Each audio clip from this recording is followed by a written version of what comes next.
Gold H4 time frame पिछले हफ्ते आपने देखा, जिस तरह प्राइस वर्टिकली नीचे आया था ठीक उसी तरह वर्टिकली ऊपर गया और RSI जितनी ओवरसोल्ड थी एक ही हफ्ते में ओवरसोल्ड से ओवरबाउट में चली गई। अगर फ्राइडे क्लोजिंग आप देखें, टॉप टू बॉटम अपने रास्ते में आने वाले सारे रेजिस्टेंस ब्रेक कर दिए और 61% ट्रेसमेंट लेवल से भी ऊपर क्लोजिंग हुई है। एक नहीं मल्टीपल कैंडल है। किसी भी पॉइंट ऑफ व्यू से आप देखें तो अब आपको प्राइस एक्शन बेरिश नहीं नजर आएगा, केवल ट्रेंड रिवर्सल ही दिखाई देगा। जो लोग कहते हैं कि ट्रेडिंग साइकोलॉजी को कैसे इंप्रूव करें, तो पिछले 2 हफ्ते इसके परफेक्ट एग्जाम्पल थे। बिल्कुल अपोजिट प्राइस एक्शन था, अपोजिट मार्केट सेंटीमेंट था। जिस तरह न्यूज पे नीचे गया ठीक उसी तरह वार की न्यूज पे ऊपर भी गया।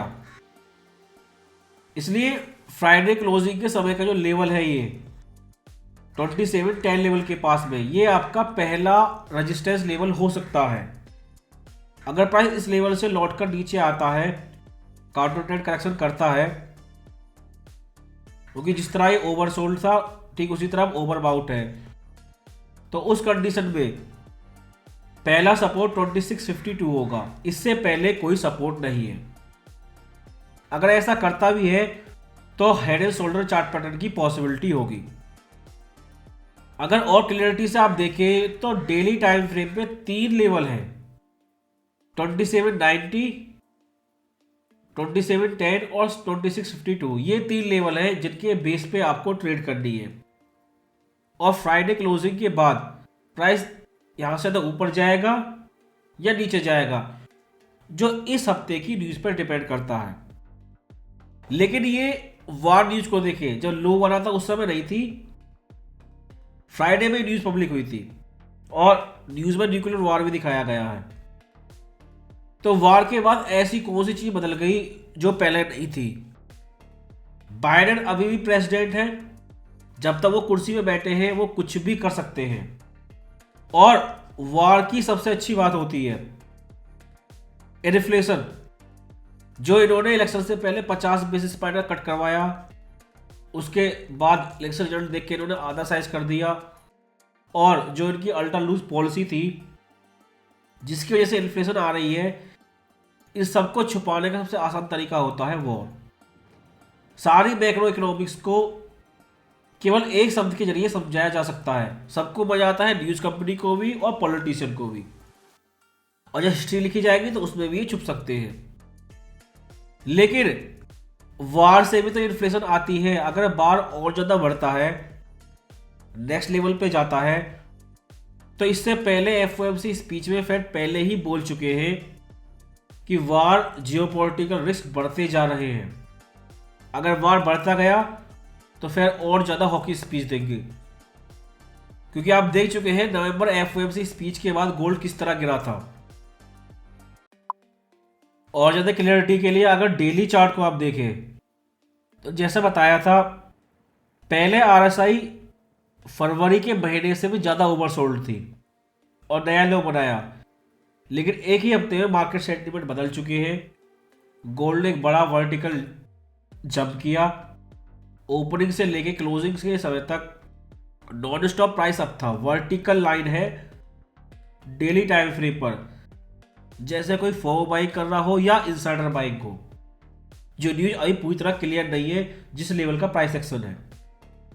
और इसमें टेक्निकल बाइंग का भी बहुत बड़ा हाथ है, क्योंकि जो लोग वेट कर रहे थे बड़े डंप का, उन्हें वो चीज मिल गई।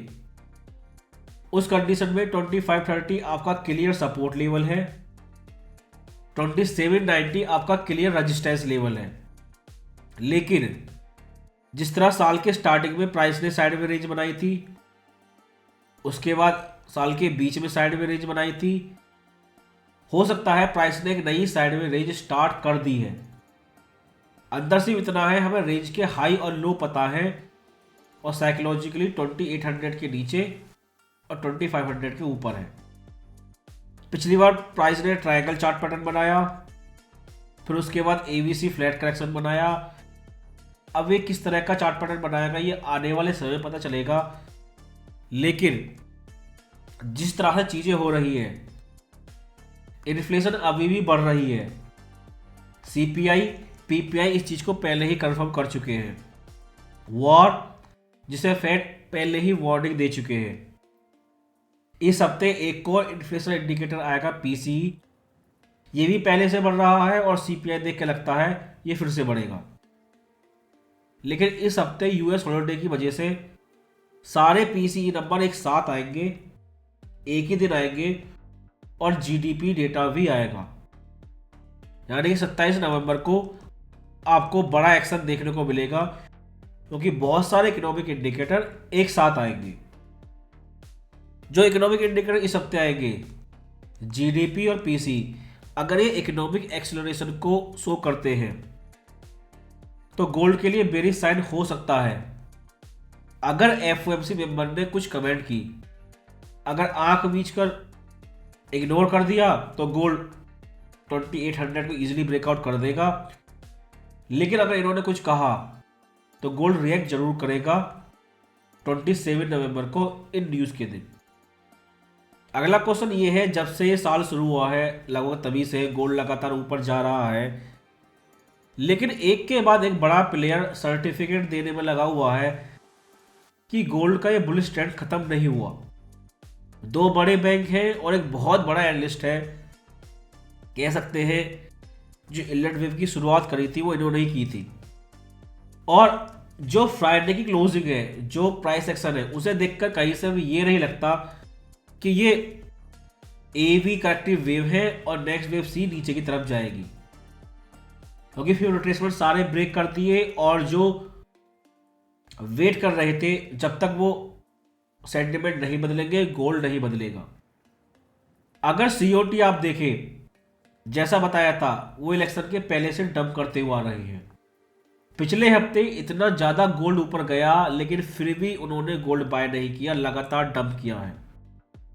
फोमो बायर्स को मोटिवेट करने के लिए इन्होंने वॉर न्यूज भी दी, तब भी उन लोगों ने गोल्ड बाय नहीं किया, क्योंकि मार्केट पार्टिसिपेंट को ये डाउट है कि ये टॉप है और गोल्ड रिवर्सल स्टार्ट कर चुका है।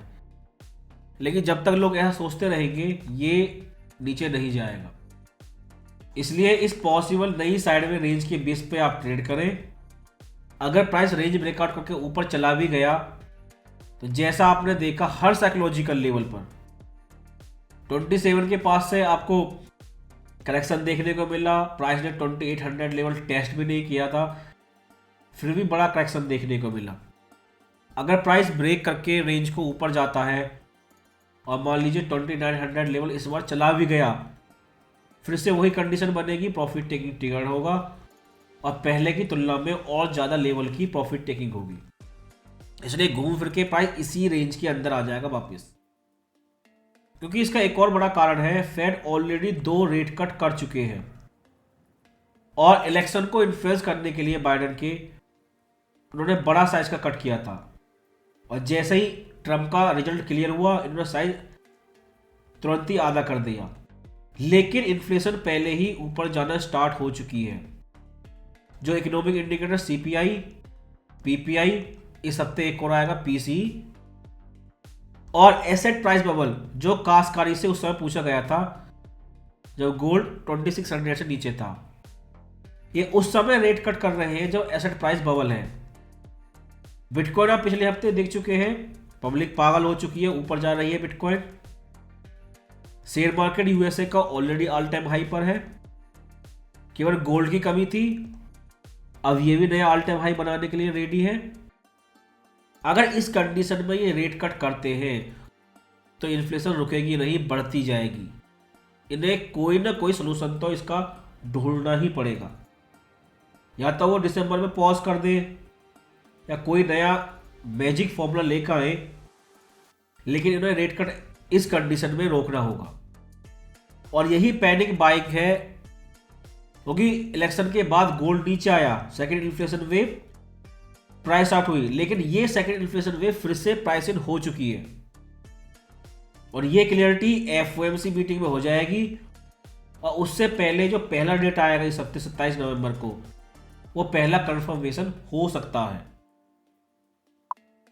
क्योंकि मंथली टाइम फ्रेम को आप देखें, इस बार 2 लेवल है स्कैल्पर के लिए इस टाइम फ्रेम से, 2743, 2531। दिसंबर एफओएमसी के बाद गोल्ड या तो 2900 के पास ट्रेड कर रहा होगा या 2530 के नीचे।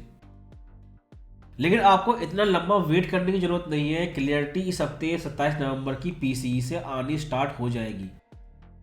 हर हफ्ते इकोनॉमिक इंडिकेटर आएगा और धीरे धीरे क्लियरिटी होती जाएगी। लेकिन गोल्ड को और ऊपर जाने के लिए एक ही कंडीशन है, इन्फ्लेशन को ये आंख बंद करके पागलों की तरह इग्नोर करें। क्योंकि बाइडेन तो अब चले जाएंगे व्हाइट हाउस छोड़ के, पावेल अपनी हिस्ट्री में इमेज कैसे बचाएंगे उनके लिए प्रॉब्लम है।